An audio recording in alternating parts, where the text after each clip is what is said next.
person is six figures today and could be zero figures tomorrow. Cheap people are not only cheap in finances, they're cheap in other aspects of their life. A man is not going to complete you. You want a high-powered man. Well, he can't do that and be everything you want him to be. Hi, all. I'm so excited to be here today with an incredibly special guest. She's my mentor, friend, and advocate. My name is Jodie Taylor. I'm a content creator. I'm also an entrepreneur as well as a corporate senior leader. So I am here with Erika Munro Kennerly. Hi, Jodie. Hi, everyone. When I think about women who have it all, from the marriage to the kid to the social calendar to the career, you're the woman that comes to mind. And I think when women want to design their lives after a particular woman, you are kind of the ideal woman that everyone wants to be. So tell us a little bit about yourself and sort of like walk us through your history and your backstory. Just a caveat. No one has it all. So that's the myth that we're here to dispel. But my name is Erika Munro Kennerly. I am the founder and CEO of the Edom Group, which is a strategic advisory firm. And I am a strategic advisor to organizations, institutions, and people.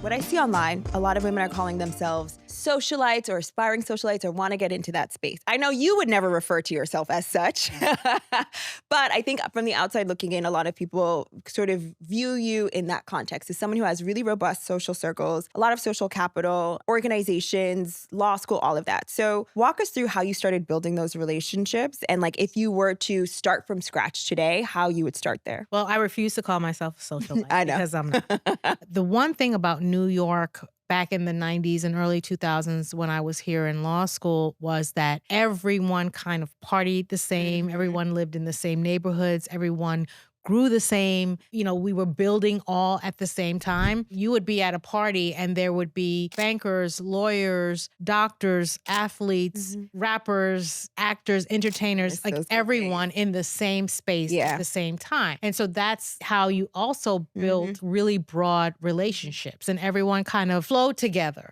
everywhere. You sit on a board. Is it Dance Theater of Harlem? Have you sat on other boards as well? Yes. So I'm on the Dance Theater of Harlem board. I'm on the board of another organization called Legal Outreach, and I've been involved with them since the 90s, since I was in law school. Previously, I was on the board of Planned Parenthood NYC, and I was on the board of a breast cancer survivorship organization called Kicked It in Heels, and the board of another smaller organization called Project Set, which teaches young kids about television production. And if you wanted to join a board, how would you go about it? And also, what are the benefits of it? Obviously, it's the work and being able to move policy, as you said, but what are some other benefits that people can explore? Well, I do advise that you guys join junior boards wherever you can, because that gives you the exposure to the organization as well as the relationships that you need to climb higher in the boards. You know, and so many people come up to me and say, I want to be on the board of this organization. I want to be on the board of that organization. Can you help me get in? Boards look at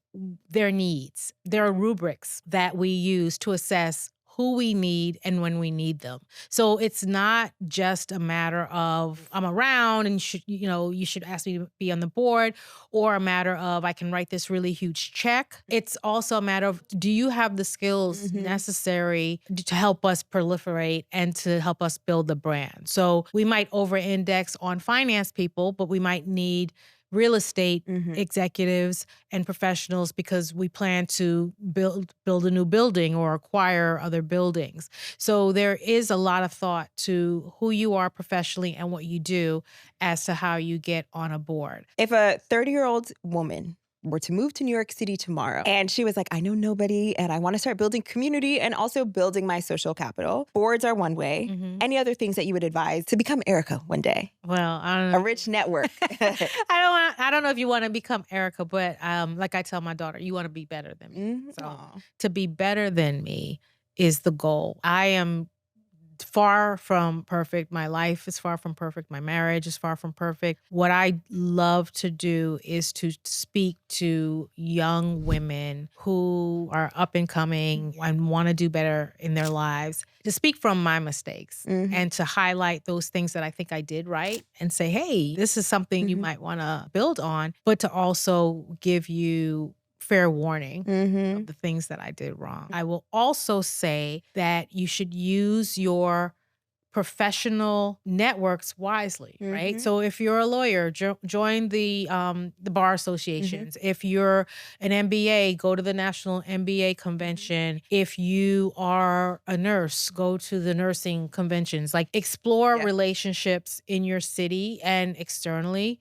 in those professional organizations. And then also just be a nice person, right? Like when you're, hanging out, just, don't be an ass, and people will respond to that. I moved to New York City. Gosh, I was probably 24. What was helpful was sitting on the boards, like you mentioned. Also doing reoccurring activities. So going to the same church or like going to the same run club or going to the same thing where you are able to build community because you're seeing the same people every week. And it's a shared value. Like you all prioritize Christianity or you all prioritize working out, whatever that looks like. That's how I met my husband. Oh, at church. Yeah. We'll get into it. Don't you Going worry. to the same church. Yeah. And sitting in the same row. section. Every week. Exactly. That familiarity creates that connection. And a more salacious question. What is something, maybe a mistake that you've observed, a mistake that you've made that could cost them long-term from building social capital? Professionals have a very finite amount of time that they want to give you or can give you. So when you have that time, use it wisely. Oh my gosh. Don't go into a meeting and say, so tell me about yourself. Yeah, I'm like, first of all, you're here for my time. for my time. I don't need to tell you about myself. should know. And I don't want to tell you about myself. I tell people all the time, I'm tired of talking about myself. You should come in already knowing why you need me. If you have 5 minutes of my time, use that to tell me how I can help you. I know people think it's like really cute and, flattering to ask that question. And there are many people in this world who love talking about themselves. So they will spend the 30 minutes they have with you talking about themselves, and you will walk out empty with nothing, right? So I tell people, do your research. And when you go into a room or a conversation, you can say, okay, so in my research, I found out that you went to blah, blah, blah, or you're an expert in XYZ. Right. How can I do blah, blah, blah? Or what advice do you have for me in order to get to blah, blah, blah? Yeah. Right? Like, so do your research. Don't waste their time. Don't waste your time. Have your elevator pitch ready and go for it. And don't waste their time or your time. When I think about mentorship, I'm always like, someone should be 80% of the way there. Like I always view mentors as someone is investing in you as like a stock, where it's like they expect to see an ROI in some way. I want someone who's like 80% of the way there, because there are some foundational things that like I won't be able to bridge the gap. I don't even have the knowledge to help bridge the gap for you. So I think someone who's doing the work for me is the most important. Let's get into it. Why? One of the things when we first had our conversations, when a lot of people from the outside are viewing what their life looks like from a partnership perspective, you have like the things that the people are looking for, right? So And what is that? The New York Times announcement. You got My husband's still mad at me. He's a very private person. The New York Times announcement. You had the fabulous wedding, I think in the Four Seasons? Yeah, Ocean Club. In the Bahamas. Yeah, Four Seasons Ocean Club. Four Seasons Ocean Club in the Bahamas. Custom Manolos. You had this really incredible, your husband, investment banker. You were you practicing lawyer? I know you were in the music. Okay, practicing lawyer in the industry. That is sort of the gold star for a lot of these folks, which is, that's the reality of it. It's so funny that it's the gold star. And Jodie, you and I talk about this all the time. Reality is very different, right? I just want to caution all of you all, don't take everything you see on social media for face value. Not everyone is going to tell the truth about their lives, right? And understand that there's a lot of work that goes into what you see. All of the so-called perfection that you see, all of the goals, there's a lot foundationally that has to happen in order for it to look the way it looks. A lot of women see I want a high value man. I want a man who's highly visible, highly successful, wealthy. What does the reality look like of being partnered to someone like that, particularly when both of you are successful? You know, one thing that's a little different about me and us is, Jodie, as you know, I didn't get married until I was 36. 36. Partnering with someone who is just as successful after being on your own and surviving and thriving for, 35 plus years is tough. I'm fine all by myself.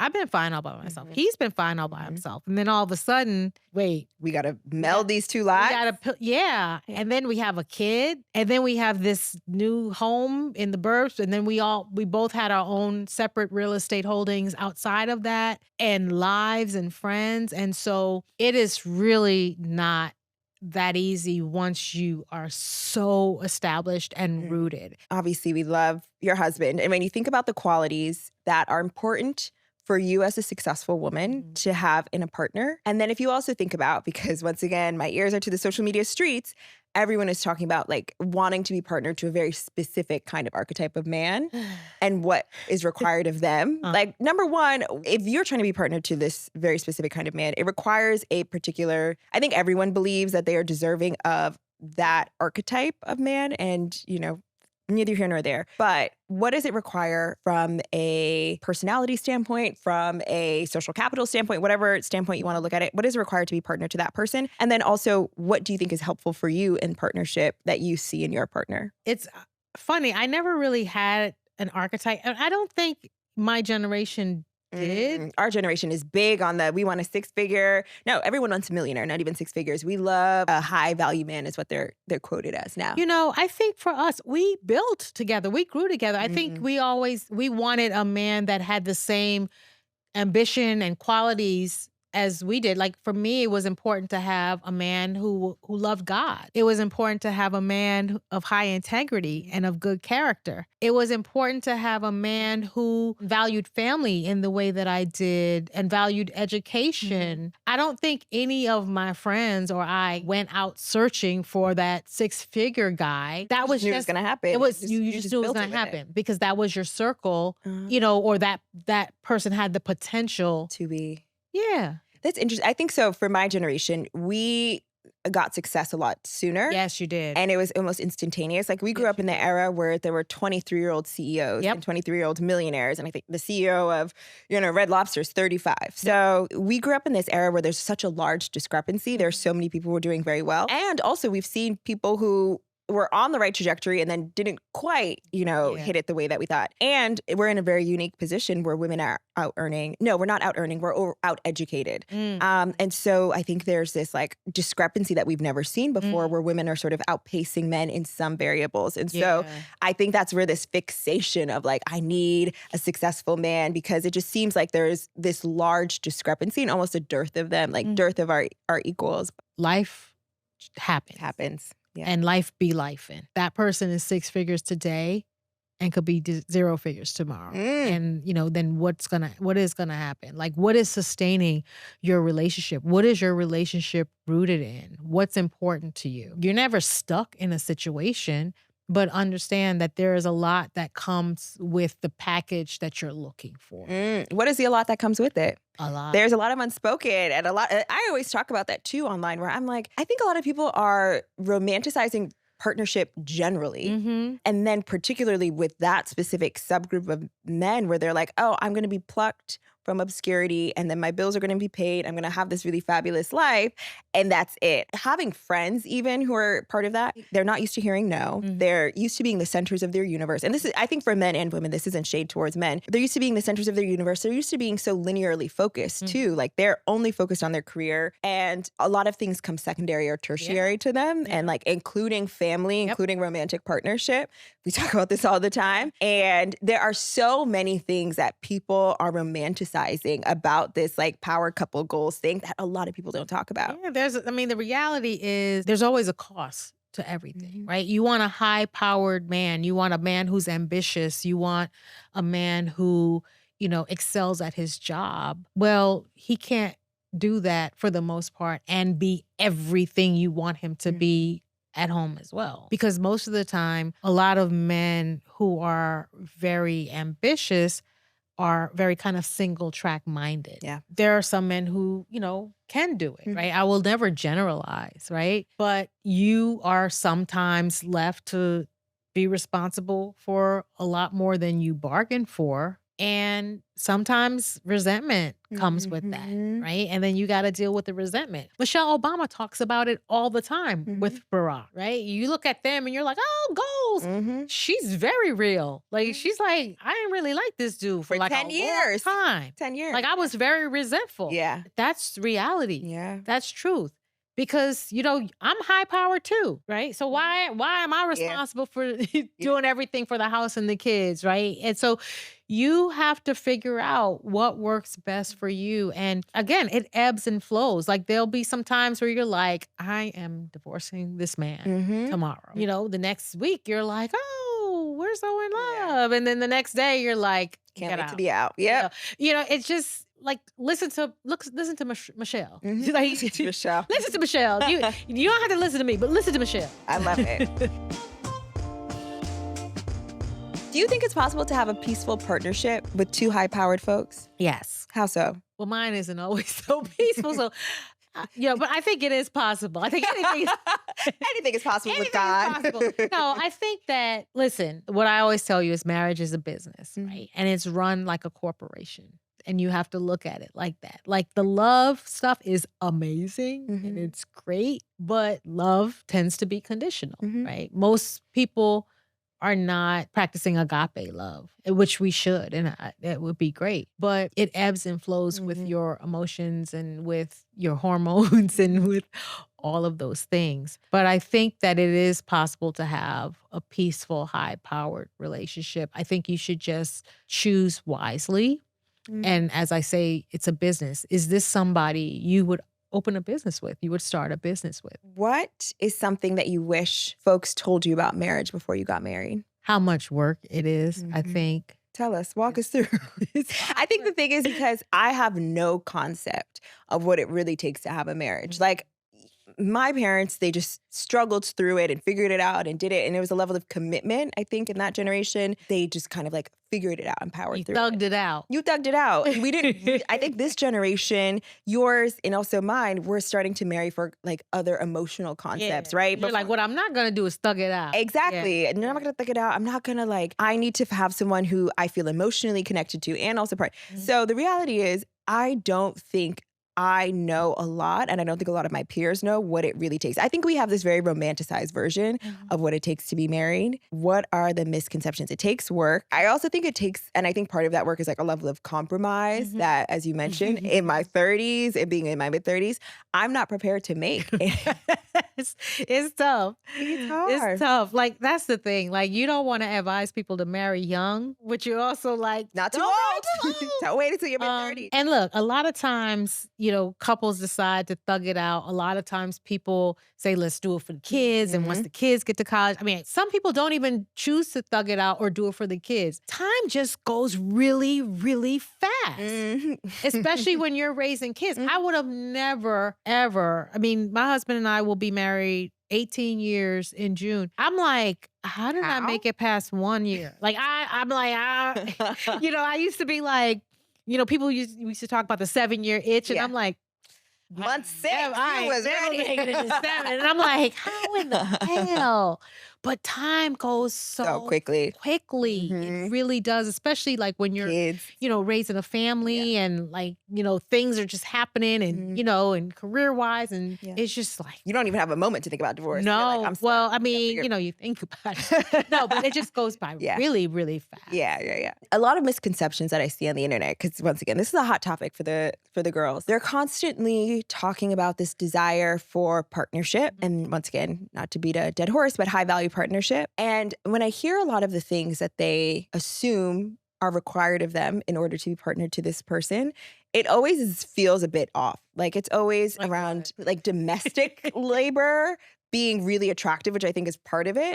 The thing is, and what we talk about, a man is not going to complete you. Mm-hmm. A man is not going to give you everything that you need emotionally, mentally, socially. Yeah, I mean, you can search for someone to be your everything, but I wouldn't really advise you to, hang your hat up on that, right? So that's why you have to have your own life and your own network and your own friends who can help balance things for you. But I think it's important for a woman to know what she does bring to the table and how she can contribute. You got to have some type of skills. And men look at that. Yeah. When they look at you, they're looking, can this woman be my wife and the mother of my child, right? So they're looking for some sort of relatability to domestic ability. Yeah, yes. It's a fine line between like, okay, you can have something that if there was no access to food, I could trust this woman to prepare and to run a household. Yeah. But I think there's been this over-indexing on it of beauty and also of domestic skills that I don't think is reflective of the true needs. Like 90% of the time, if you're dating someone who's successful, I don't think you're at home chilling, you're at dinners, you're traveling. So you're not really in the opportunity to have like a domestic relationship. And look, and I'm looking for a man to do some stuff too. Hello? Like, my husband knows what his job is. What is it? Well, say more. He doesn't cook. I mean, I wish he did, but he knows I don't do dishes. There it is. So he does the dishes. Absolutely. There it is. Every night. I'm like, if I'm cooking, yeah, I'm not cleaning up behind myself. Like, I'll clean up the stove because he doesn't really have like, the sensibilities to know how to clean it the way I want it to clean. But I'm not doing dishes. We've talked a lot about partnership, but you're also a mother to a beautiful woman at Spelman College. She's on her way home right now. Her plane should have landed about 30 minutes ago. I'm so excited. Okay. Home for spring break. Hey, spring break. Okay, so tell me how you manage motherhood, marriage, and also a successful career. And also talk to me about like the support and help that you were able to get in order to manage it all. In my opinion, Superwoman does not exist. I took that cape off a long time ago. You need help. Like, I mean, I needed help. And so I had a lot of help. I love being a mom. Being a mom was my priority. Over any. Did you know you wanted to be a mom? I always knew I was gonna be a mom. Did you always want to be a mom? I don't know. I never asked myself that question.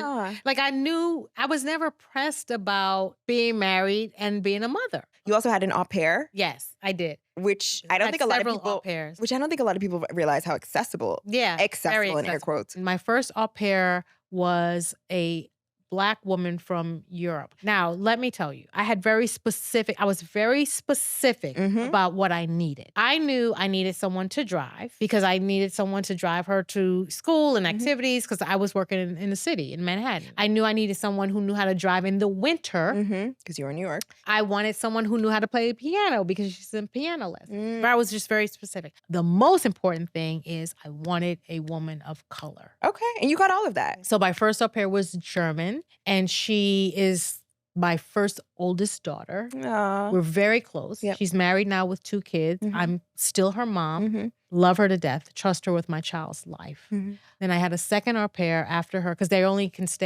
can only extend an extra year. So they can be with you for 2 years max. And so then my next au pair was Steffi, and she's French, and I love her. That's my other baby girl. She was great. And then after that, I had another Black woman from Sweden and then another Black woman from France. And so they're family to me. I love it. Amazing experience. So I actually didn't know about Jack and Jill growing up. That's like an organization I didn't know until I was in college. Caribbean parents. Caribbean people don't know. Caribbean I didn't know about it either. Yeah. I went to college and all my friends were like, I'm in Jack and Jill Metro Atlanta. I was like, who? What? Where? What is that? How did you know that was an organization that you thought you would be a part of? When I had my daughter, the friend that actually introduced my husband and I, she's like, I have to talk to you. I want to come have a meeting with you in the city. And I was like, okay. So we went to lunch. She's like, it's very important. And I was like, okay, what's going on? She's like, you got to join Jack and Jill. I'm like, oh. I got. So I don't really have time for like organizational stuff. Like I'm a new mom. I actually had a new job. I was pregnant when I got a new role and went straight from maternity leave from my old job into my new job. And I was like, I don't have time for this. So I said to her, how far can I push this? And she's like, well, you can't wait until, too long. And once they're in middle school, it's too late. So literally like clockwork, like 12 years later, she's like, it's time. I'm like, Okay. So your daughter was 12. My daughter was like either 12 or 13. I think. Oh, so grade was, pretty senior. yeah. Is that normal to? No. You like when As soon she as the came child is to me born. like You need to start Jack and Jill. I'm not saying you need to, But that's the best. I'm not saying that either. Okay. What I'm saying is people do start it from birth. I just chose to wait. Got it. It's a mother's organization, though. Yeah. So that's the one thing that people misunderstand about Jack and Jill. They think it's a children's organization. No, it's a mother's organization, and you will work. I've heard. And you will they got you working hard. You will work hard. Yeah, which is amazing. You know, it's just a matter of choice. It's Got a it. matter of choice. It was a great decision for us. My daughter really benefited from it in many, many ways. I benefited from it in many ways. So yeah.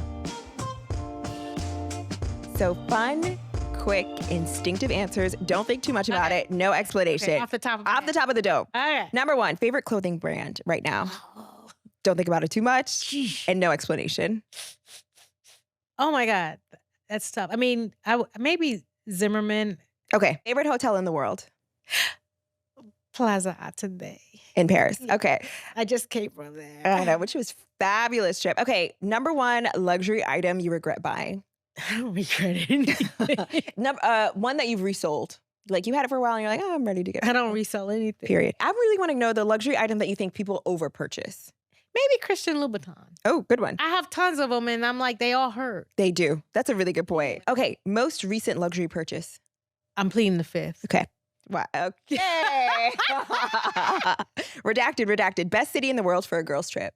Maybe Paris, but I just came back from there a couple days ago. Recency bias? Yeah. Okay. But Paris, I think that's a perfect answer. One marriage rule everyone should adopt.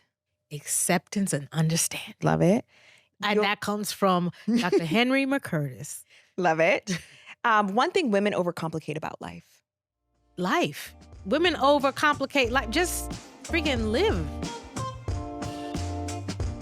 Okay, so now we're officially in the Ask Me Anything section.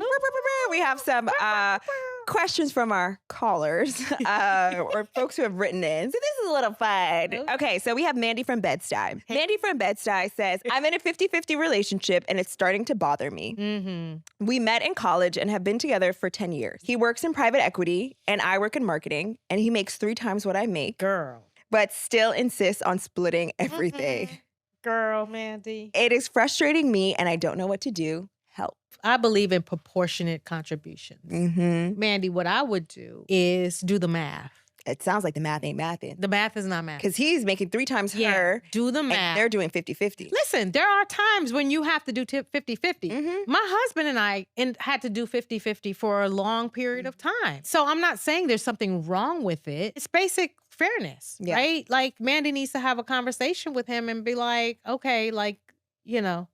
I think it's out of control. I think it's out of pocket. I think it is grounds to be fired. Because I think, like, let's talk about it fairly. Let's talk about it plainly. He makes 3x the amount, and yet you're splitting 50-50. I also believe cheap people, not men, not women, cheap people are not only cheap in finances, they're cheap in other aspects of their life. They're going to be cheap in love. They're going to be cheap in their generosity towards you in other ways. And I also think women contribute a lot when it comes to like the emotional well-being and the domestic. We do most of that. We do the emotional labor and the domestic labor. So I'm not saying 50-50 is wrong, but I am saying if he makes 3 times your amount, and I'm assuming, I don't know, unless he's picking up in other ways, like maybe he's doing household chores, maybe he paid off your debt at one point. Right. Then that's a very different situation. There are a lot of circumstances that you have to consider. So it's hard to judge. But based off of face value, I can judge.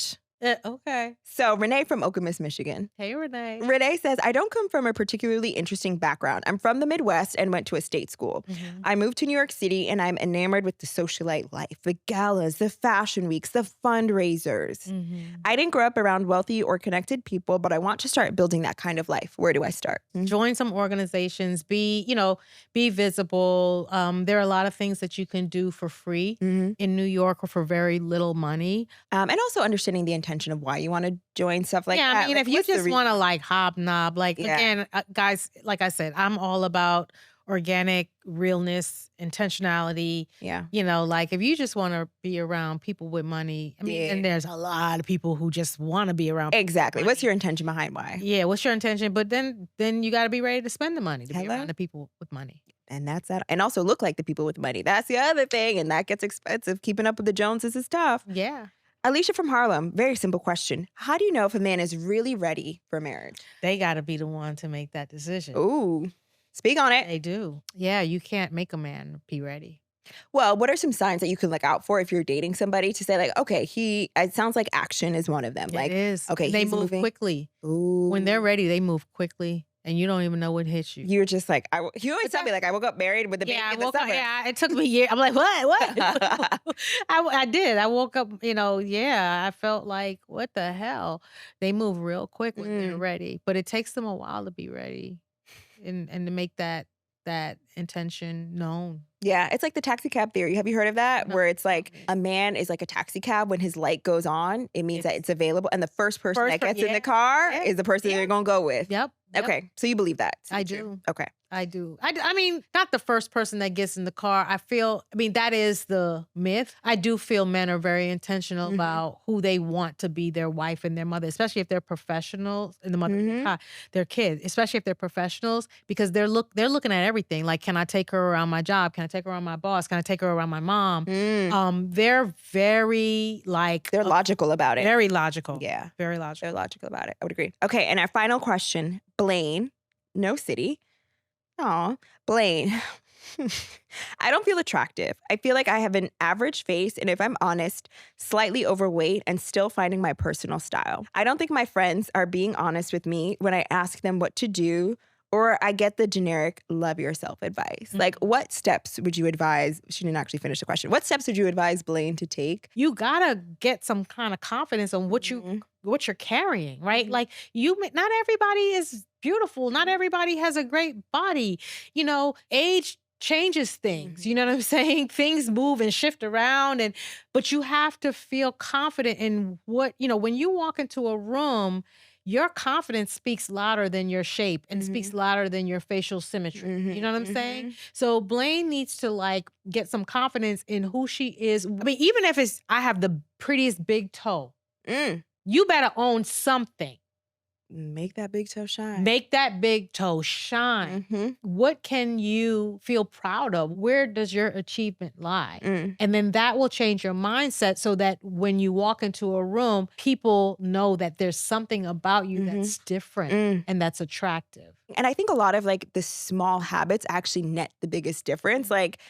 To me, it's finding a hairstyle that works. It's finding a workout routine that works. It's finding a makeup. You can go on YouTube or go to Sephora. Glam Squad has lessons. And those micro things, I think a lot of people think it's like plastic surgery and getting a whole new face. It's like if you drink water, if you work out, if you find a hairstyle that works and you find a makeup routine, if you choose to wear makeup that works, maybe you can use AI and upload your photos and figure out what your color scheme is and wear outfits that complement. I think there's so much work to be done, but I love this question because she's like, look, I understand the love yourself advice and, all my homegirls tell me I look good, but the reality is maybe she's not getting the response when she goes out that she's looking for. Maybe she needs to we talked about this today in our little group chat, right? Like maybe she just needs to switch things up. Some people are just comfortable where they are. And maybe it is like a haircut can change your life. Oh, the girls who get pixies? Right. Not to talk about myself.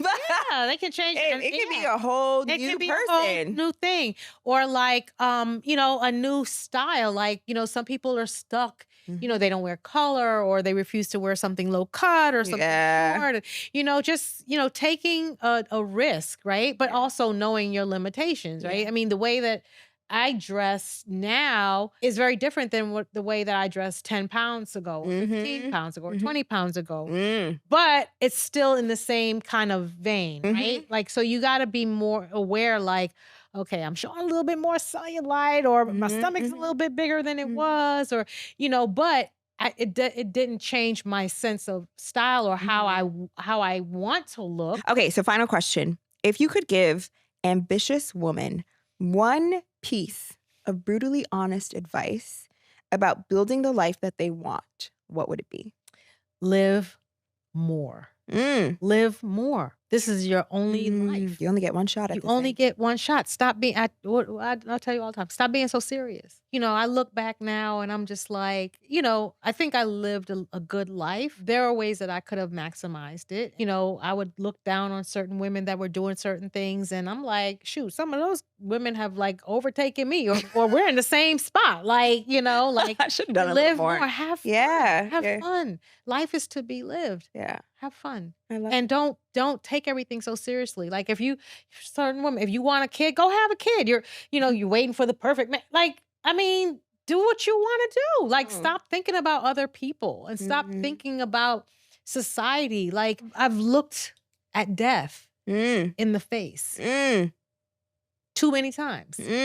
Literally. It's not worth it. Yeah. Erika, thank you so much for this conversation. Jodie. Where can people find you? My company's name is called The Edom Group. And then I'm also on Instagram and TikTok as Ms. Hot Hunter. I love it. Yeah. Erika, this conversation is going to bless so many people. I'm so grateful for your friendship, your sisterhood, your mentorship. Grateful for you. I would not be here without you. And I know a lot of people are going to be so. And I would be here without you. You push me and I appreciate it. And, you teach me all the things, even if I don't listen. You teach me all the young people things. Oh, I love this. I appreciate it. I appreciate you too. Love And that's a wrap.